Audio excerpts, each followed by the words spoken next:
Hey everybody, welcome back to the next episode of the Balanced Vibes podcast. My name is Kirsten and thanks as always for being here. Today we are going to talk about sugar, but before we get there, I have a really fun announcement to make. So a couple of weeks ago, probably like a month ago now at this point, I did a survey. I asked my listeners, my followers, my readers what they want to learn more about when it comes to healthy nutrition, strength training, stress management, and all that good stuff. And I got a lot of responses, something along the lines of, I don't know how macros work. They seem very confusing. There's a lot of information about it. It's just so much that I don't know how to start. And some of the people said that they want to build more muscle, they want to look stronger, want to look leaner, want to look fitter. But again, too much information, they don't know where to start. So I'm going to go ahead and actually read you a couple of these comments. So one of the things that a lot of people said was, I don't have enough knowledge on how to eat to get to my goals and sustain them. Another one, there's too much to learn about macros and I don't understand it well. The next one, I don't know how many calories I should eat. Next one, I'm eating clean, but I'm seeing no progress. And one more, I don't know how to calculate my macros. So these are the reasons why people who want to change something about the body, something about their the way they look and feel, this is how they feel. It's just too much of everything. And I absolutely understand. I mean, there are already so many diets out there. And now when somebody starts talking about macronutrition and there's 3 different macronutrients and you have to calculate them and know how many you eat. And on top of that, there's calories and oh my goodness, this is too much.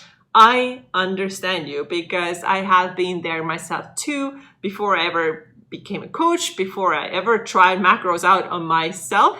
I didn't understand anything either. And so I want you to be just okay with it. You know, you don't have to be good at everything. You don't have to know everything, but it's possible to learn. And here's my announcement.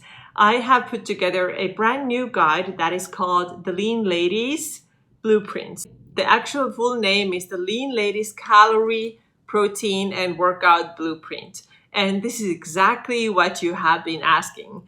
This is exactly the guide that you need if you have been wanting to figure out how many calories to eat, how much protein you should be having, and how you should work out. Because these are the 3 most important things if you want to accomplish that leaner look, that more toned look that I like to call more muscular look because I think it sounds cooler. And just to feel better because so many people find that they start feeling so much healthier. The sleep gets better, the periods get better when they get their macros right. And that mostly comes from eating the right amount of food. That means the right amount of calories and getting the protein and also fiber right. So these are the most important things. And I remember what it felt like to be confused. And I also remember how overwhelming it was in the beginning. Like, oh my God, 3 macros. This is going to be like a Tetris. Yeah, it actually does feel a little bit like Tetris tried to put them together. But I wanted to start easy. And I want to make this easy for you too. So what we do in this guide, I'm going to show you exactly how to calculate your calorie needs. Okay, so this is not an online calculator. This is not some kind of random program that everybody gets same numbers. No, you are going to get exact guidelines so that you can learn how to calculate your own calorie needs. There are a couple of things that you have to know about and that a lot of people don't teach.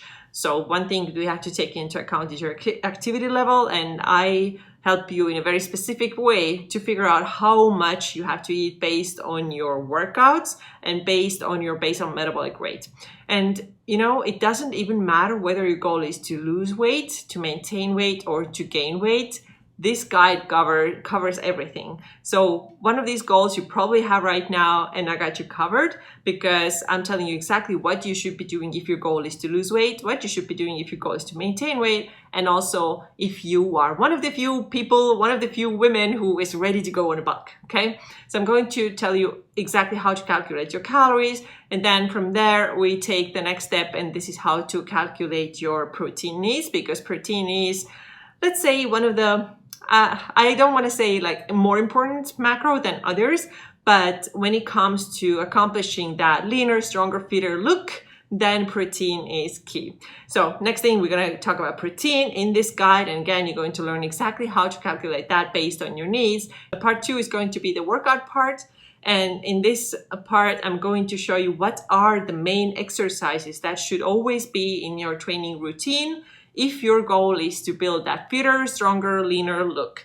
And not only that, I also have videos for each one of these exercises so that you don't have to guess, you don't have to go and Google what that looks like. You get all the links to all the videos where I'm demonstrating the exercise, and these are all, you can do them all with a set of dumbbells or a barbell. So videos, and then also a couple of example workout days. Day 1 should look like this, day 2 should look like this. And of course you can move things around, switch things, but this is like a template for you.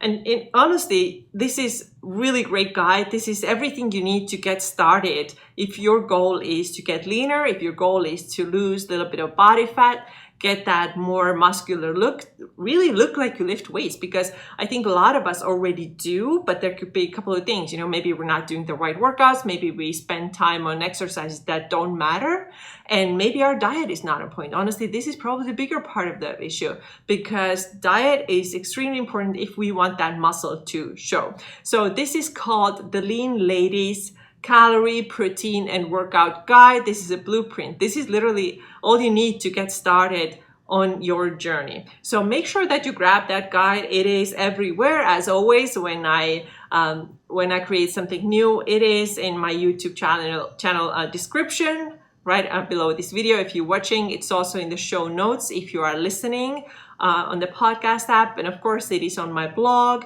and it is also on my Instagram. So it's everywhere where I am. This guide is also. So grab it. It's going to be available for limited amount of time, and I don't see the reason why you shouldn't grab it. It's completely free. So make sure you get it. It's really good. I'm really proud of this thing, and just if you start implementing what I teach you in this guide, you're going to see great results. All right, so now let's move on to the topic today, and this is sugar. So like I said, I got a question actually from the same survey that I did about a month ago, and I'm going to read this question for you right now. I want leaner, more toned look. My biggest obstacles are stress eating sweets. As a result, I feel sluggish, I have brain fog, and I have low self-worth. Solution would be to learn how to eat properly without sugar crashes. Sugar leads to more sugar and poor eating. I have a negative response to sugar. For example, I cannot stop once I start. If this problem was solved, my weight issues and sluggishness would be greatly improved. This week I have started after listening to you on the Carrots and Cake podcast. This is a podcast that I did with my friend Tina Huppert some time ago. I am down 4 pounds and I am concentrating on upping my protein using the formula in the Fit Physique formula. This is my other free guide. I already feel better. I've been binge listening to your podcast. Have you battled with issues with sugar? Okay, so this was the question, and a good one. So she says that she feels that she's more sluggish when she's eating a lot of sugar. She feels brain foggy and she feels low self-worth. So of course, I'm going to say the first thing that the self-worth is not going to go anywhere, whether you're not eat sugar or not, right? Of course, you can feel better in your body and you will have less brain fog and you will feel more energized and alert and like happy when you are not minimizing, but maybe reducing your sugar intake if you know that right now it is a little bit too high. It will not fix the self-worth issue, I gotta say that. But the other things, the physical symptoms, of course, eating less sugar will help if you realize that you do have a problem with sugar. So a couple of thoughts that I have on these topics. I have 4 suggestions for you. If you're somebody who's battling with such strong sugar cravings and does not know what to do about it. Of course, if we go into like really details and, there could be something like parasites actually can cause really intense sugar cravings. So if you're somebody who's like, oh, I just feel like having a piece of chocolate after lunch, I'm not saying that you have a parasite now in your body, but if it's like so big craving that you feel like it's absolutely uncontrollable, then this could be an option. And this is when you have to work with a naturopath or a healthcare provider who can help you with that. I cannot help you with that, but I can give you 4 tips that you can use to kind of see what can I do about that really intense sugar craving. My first piece of advice for you would be to eat mostly real foods. And okay, a lot of people might now say, but isn't macronutrition all about flexible dieting? So you can eat whatever you want as long as it fits in your macro numbers. What I would say is that yes, it is true that you can eat what you want, but on the other hand, do you want to eat like everything that you want?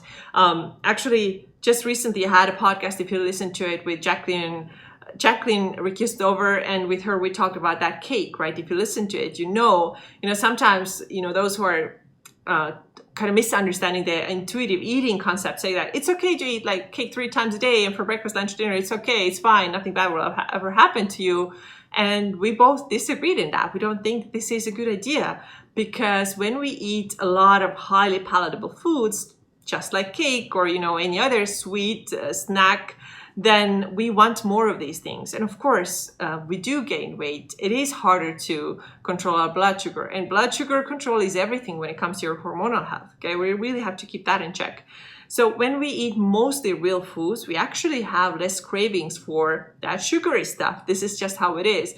And if we lived in the world where we had to hunt our own foods and pick our own berries, and we didn't have processed foods around us, then things would be a lot easier. But if we do eat too frequently, cakes and chocolate and candies and cookies and all that kind of stuff, then we will have more cravings. So yes, flexible dieting is a great idea. And I would put it this way. Yes, you can eat some processed foods, and let's focus mostly on real foods and pay attention to it. If you are struggling with sugar cravings right now, when you start your day with a good, real, whole food meal, then you will have less cravings throughout the day. And I think the sweets and the processed foods part, it should be definitely just a small part. So you kind of sprinkle it in, but the most of our meals should come from real foods.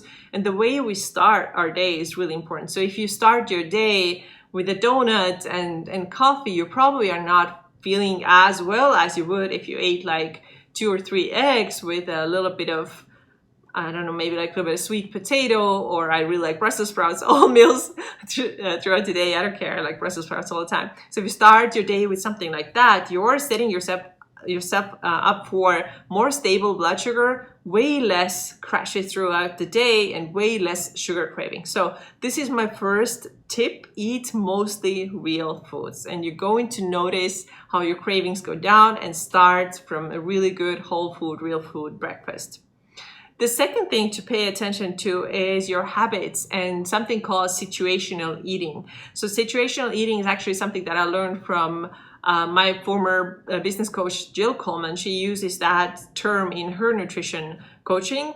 And she says situational eating is, for example, eating popcorn at the movie theater. So you don't even think about if you want this or you don't want this, you just do it because that's what we do, right? And I think there's a lot of foods that we eat just because we do in this situation, right? There's Thanksgiving and you eat apple pie or pumpkin pie, whatever it is. There's movies and you eat popcorn. And of course, nobody's saying that you cannot have these things. I'm never going to be one of those extreme people. It's yes, no, black, white, this, that, There's always a gray area, but just pay attention if you're doing some things just habitually, as just it's a situational thing. So next time when you go to movies and you want to get this popcorn or whatever you eat in whatever this typical situation is, ask yourself, do I actually want this thing? Or am I doing this just because it's a habit, just because that I do, just because that's what I have been doing for most of my life? Maybe every time after dinner, I have to have a sweet dessert. Do you really have to? And actually, this helped me a lot personally when I had gained quite a bit of weight and I wanted to lose that or lose some of that body weight. And I started paying attention to what I'm doing. And I've shared that several times before, how I would eat the sweets in the car. Just when I was driving back home from work, it's just a thing that I did in a car. I just ate, I just snacked and snacked and snacked, and then I just rolled into dinner, and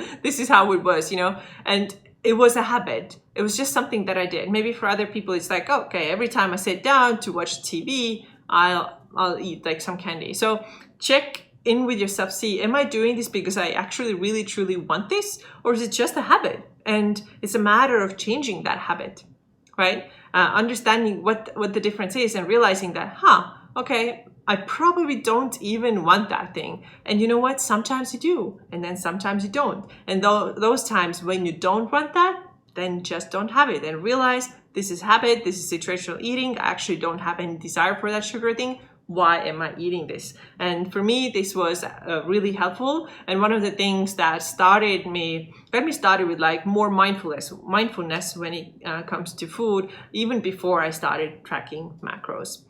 Okay, the next thing is sleep. I believe everybody has experienced the situation where if they sleep poorly, then the next day the sugar cravings are way higher than they are on a normal day when you have been sleeping well. Super, super common. So what can we do? If you have bad sleep frequently, then how can we fix that? And I know this is not easy.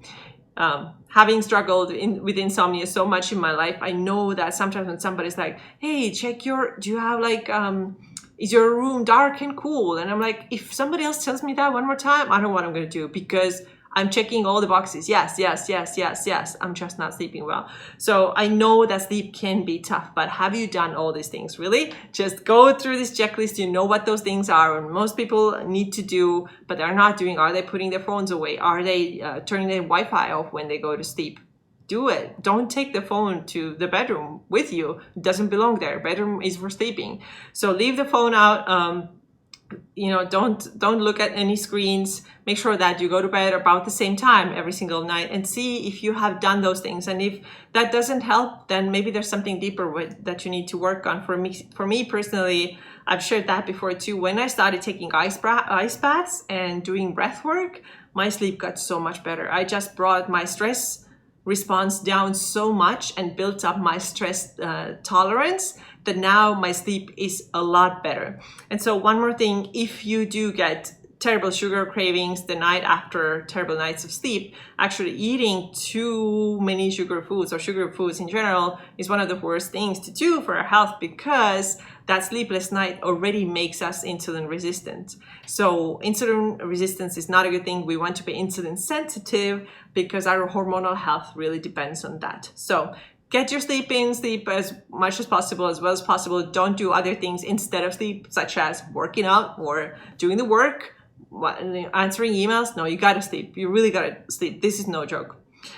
Okay, and then the last thing when it comes to sugar cravings is knowing yourself. And so here I'm going to use Gretchen Rubin's framework. She talks about abstainers and moderators. I think she talked about it in like many areas of life where you can apply that, but basically when we apply it to like sugar and sugar cravings, abstainers are people who are saying that I'm not going to have any of it. Like I'm not going to even buy chocolate and have it in my house, because I know if it's there, I just cannot help myself. I'm going to eat it, period, right? And for them, it works better if they don't have any of that.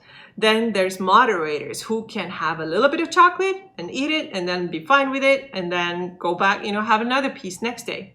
So you gotta figure out which one is you, because only then you can make better choices. So if you truly think that you are an abstainer, and there's a little caveat here, but if you really do think that you're an abstainer, then maybe it is better that you don't have the stuff around your house. But again, if you're a moderator, then telling you that you cannot have any chocolate in the house, that's going to drive them crazy, because that's going to set them up for a binge. Now abstainers, I feel like a lot of people say that I'm an abstainer without ever even having tried moderation. And then maybe they even feel like they are an abstainer because they are restricting their calories so heavily that when you just show them a piece of chocolate, they want to eat all of it. Thinking that you're an abstainer often comes from the place that you think that from the place of like dieting too hard, restricting too hard, and this is the most natural response that you can expect from your body to want to eat all of it. This is exactly what I did when I had my binge eating issue. I binge ate because of this, exactly because of this. There was no other reason, right? And then I thought I'm an abstainer. I didn't use this term back in the day, but this is what I thought. I can't have this. I better not have this, because if I do, I'll be screwed. So later I learned I can do things in moderation. And that came when I started allowing those things into my diet, using air quotes here, because who gives us permission? We are adults here. So when I started having a little bit of chocolate, then I was like, I actually can do this, because I wasn't starving myself 24/7. I was eating normally. And so those binges didn't build up. And now I kind of moved from what I thought was an abstainer to moderator. Now, that said, I do think that everybody is different, and what you have to do is to figure out which one is you, because also I know people who really are that way. They are hardcore abstainers. I know a guy who's like, I just cannot have ice cream in my life, in my fridge, and he does so much better. He really does so much better when he doesn't have it. Fine, cool, I don't have it, fine. Then, and I would say that's a little bit more like more people are more like moderators who can actually do really well with having a little bit of sweets and then be fine with it. It's just a matter of like training. This is my opinion. Training yourself to be that way. So these are the thoughts that I have for you on sugar cravings. I hope this was helpful. And again, make sure to grab my Lean Ladies Calorie, Protein, and Workout Guide. This is really such an amazing guide. It could be a program on its own, but it's a guide. It's totally free. I just want to help you out, and I want to show you that macros are not maybe as hard as you thought they are. If you start easy, start with the basics. All right, that's all I got for you today. Thank you so much for being here, and I'll see you again very soon. Bye-bye.